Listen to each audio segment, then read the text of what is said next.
Minsan pag nagluluto ako nakakainis kasi bigla-bigla mapaparami yung paglagay ko ng oil. Kaya naman napabili ako ng measure and pour oil bottle sa Shopee. 500 ml yung bottle kaya marami-rami kang malalagay na oil sa loob. Ang maganda pa sa kanya, malaki yung bunganga niya kaya hindi matatapon pag nagsalin ka. Clear yung katawan niya, kaya maganda kasi makikita mo pag paubos na. Ito na yung best part. Pipindutin mo lang para matansya mo kung gaano karami yung oil na kailangan mo. So pag hindi mo siya pinindot, hindi siya lalabas. Okay ka na sa sukat, saka mo na siya ipopor. Link in bio.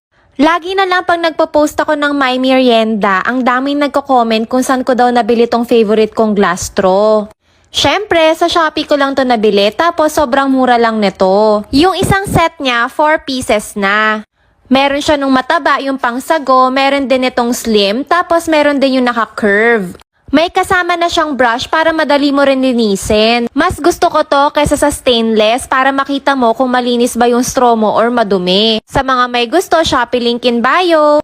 Mahilig ako magluto pero pinakaayoko talaga pag nagluluto is pag naghihiwa ng bawang. Ayoko kasi talaga na nagsistay yung amoy niya sa kamay ko. Buti na lang nabili ko tong food processor from Shopee. Gusto ko sa kanya, handy siya, saka manual siya so hindi mo kailangan saksakin or hindi mo rin kailangan maglagay ng battery. So ako, ang gusto ko yung pinong-pino yung bawang. Natanggalan ko lang ng balat tapos nilalagay ko na sa food processor. Perfect din to dalhin pag mag-outing kayo kasi nga super handy lang niya. Kung ayaw mo naman ng sobrang pino, bilisan mo na lang yung paghila-hila. Usually, pagkatapos ko siyang hiwain sa food processor, nilalagay ko lang sa bote tapos sinustore ko lang siya sa ref. Isa talaga to sa mga favorite kong kitchen tools, Shopee link in bio.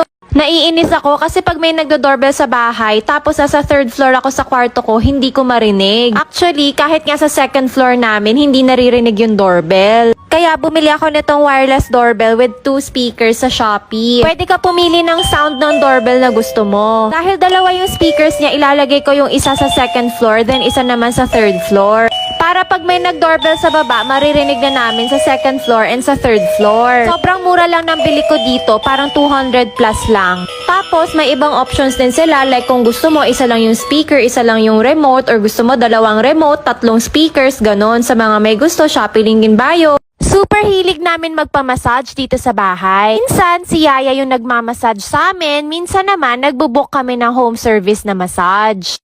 As in, hindi lang kami ni Hubby ha, pati yung mga kasama namin dito sa bahay, mahilig din. So ayun nga, dahil doon, napabili ako ng massage bed sa Shopee. Naisip kasi namin ni Hubby para mas hygienic na rin, para pag pumupunta dito yung mga masahista na binubuk na,